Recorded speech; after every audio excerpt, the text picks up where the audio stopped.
Hey, what's up, guys? So today, actually, a few hours ago, I was at work, so I didn't see it, so I can't cover it until now. But the Garden of Sinners rerun just got announced in FGO. So today, I'm just gonna kind of break down what that means a little bit, tell you what's new, what's not new, just a general overview, because I'm not gonna be able to go over it, because that's just unrealistic. To start, I think the most important thing to go over is the banner. I know a lot of people don't really care because a lot of this stuff is just recycled, but on the banner we actually get the rarest servant in the game, Asagami Fujino. I know that's kind of like a weird thing to say because she's only a 4-star. She's not a 5-star. But the kicker is she's only on this banner. It's this one, and then she has never gotten a rerun. Now, I obviously can't predict the future and say, hey, it's coming in like 2 weeks on JP. I have no idea. No idea. But as of, what is it, February 17th, 2020, this is the only banner she's ever on. So just covering it real quick. Oh, I guess I should have mentioned this earlier, but the event does run from February 18th to March 2nd. So what, 3 weeks, 2 weeks? It's a pretty long event, and I'll get into why in a minute. But for the banner, Fujino is on solo rate up from the 18th to the 21st, the 24th to the 26th, and the 29th to March 2nd. Those are her only days of solo rate up. Every other day she shares with either Lancer Alter or Elizabeth Bathory. And if you want to try your luck, go for it. Feel free.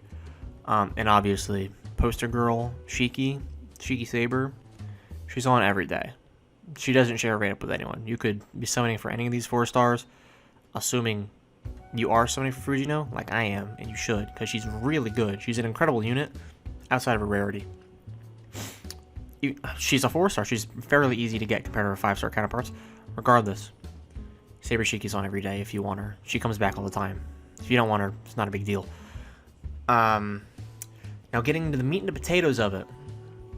The Garden of Order, the Tower Revival thing, it's like a mission-based thing, right? So it's complete a mission or do a number of floors a certain amount of times, and enemies will spawn, kill the enemies, it's a certain amount of drops, stuff like that. It's like every mission correlates to how many of this many skeleton enemies you've killed, or this many ghosts you've killed, this many evil enemies you've killed, etc., etc. And there's like 20-something stages, and every stage has a certain like mob attached to it, or a certain class attached to it, or a certain material attached to it. And doing that will slowly whittle down the amount of missions you have left. And the reason it's important to do these missions is to get Assassin Shiki. Now, again, it's a rerun. You might have already gotten her. If you've gotten her, might not want to stress out about this event too much. That's fine, but I know a lot of people missed out on her because she was pretty early in the game's run, and it's been, I think, 2 years since it came out. Since it dropped. Assassin Shiki's a phenomenal unit. She's one of the best free-to-plays in the game. Except for, like, maybe Ryder Kentucky after Scotty comes out. But, like, she's still really freaking good. I'm not going to go over the mission list here. It's basically more of the same. Some of them get renewed. For sure.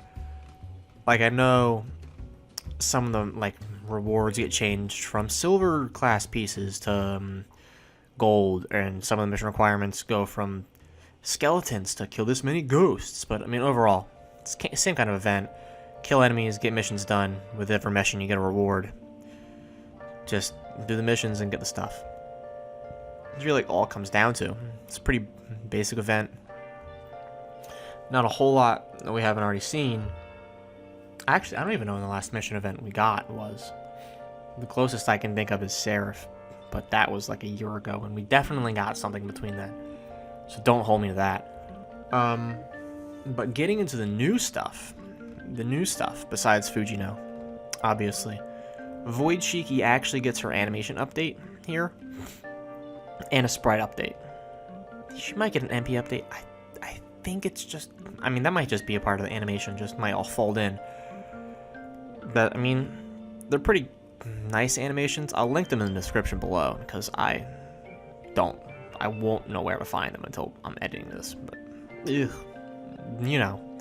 The event shop, I believe, is pretty much all the same from usual, and we do get a pretty unique challenge quest in that, you're forced to bring a support Fujino. Like, you can't bring any other unit as your support. So, I personally will be focusing on just using that Fujino, because she is really helpful in the challenge quest. The challenge quest is a Shiki Saber and then, like, a Rapunzel mob, and they're both Saber classes. I think, you know, why don't I just run down the challenge quest real quick? Just get it done. So Shiki Saber has an unremovable permanent buff that every time, or once per turn, she'll gain a buff to avoid Buster, so no Buster cards can hit her, which is kind of a problem, because Fujino, big Buster unit. Or, I guess it's every other turn? No, the evade Buster is removable, and it's only for one hit, okay. And then the MP charge will, and then her MP charge will go down with every Buster attack she takes subsequently from that. So, you might want to play around that. Get her to just never MP stall her out, for all I know. Well, as I say that, after you break her first break bar, every turn, she will gain an MP bar. So, you might just want to kind of prevent it from going up. Just every turn, you probably can't do that, but aim for 2 Buster cards per turn, so the first one misses and the second one lowers her MP charge. At her second break, she'll give her a permanent defense up and a healing buff, so she can increase her healing and she gets permanent defense. But here's the kicker. Fujino is actually perfect for this event because she has multiple Buster cards, and she has ways of dealing with everything Shiki can do, because Shiki will lower your attack, but Fujino, can lower Shiki's attack subsequently with her MP, and her skills allow her to ignore defense, and once again with her evade from the start of the fight, Shiki has a pure hit skill, so she can always hit regardless of the evade. So Shiki is actually designed here just to, like, show off what Fujino can do, I guess, because everything Fujino can do. Fujino is such a hard word to say, bro. I swear. Everything Fujino can do gets countered, or counters everything Shiki can do. And that's clearly why they give you her. Now, Shiki obviously has her Mystic Eyes, where she can pop the skill, lower your death resistance, and pierce invulnerability on all your servants. So you will want to try and get her down pretty fast. She has the side support, the like Rapunzel type enemy, but it has a Guts that revives her with 150,000 HP and applies attack down with every attack. Just get rid of her pretty quickly. Just blow her up, really. Honestly, Fujino can probably do it in a turn. MP the first attack, and then just 2 Buster cards after that, and the extra should put down the Rapunzel, assuming that's what your first turn looks like. What else comes with this event? Oh, and if you complete that, you get a crystallized lore. Really important. Get the skill 10. No reason not to.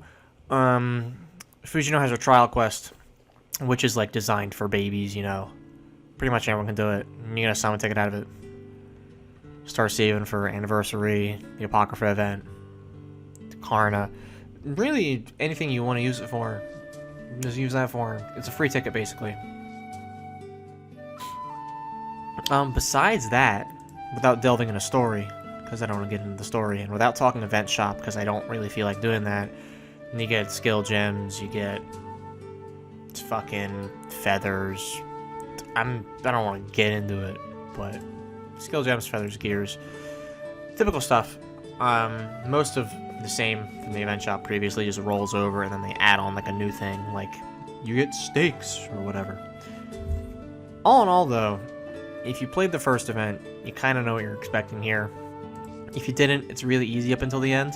I mean, I did this event with like a level 80 Mordred and like no supports and the Shiki they gave me, and pretty much completed the entire event. I think I missed a few missions the first time, but And if you've got any of these CEs left over, I mean, you're just making your farm easier, because you have had them before. But, I mean, besides that, I've covered really anything. It's just the banner, the challenge quest, submission changes, that kind of stuff. Remember, it's March 18th. No, shoot. February 18th, so tomorrow at reset until the 2nd. So at reset tomorrow, the banner drops the whole event. But besides that, I mean, that's really it. I just want to get a brief little breakdown, little overview of what we're going to be getting from this event. I mean, besides that, just like, subscribe, tell your parents, tell your wives, tell your children. Don't tell your children. I probably said some things in here that children don't want to hear. Besides that, thanks for watching. Bye-bye.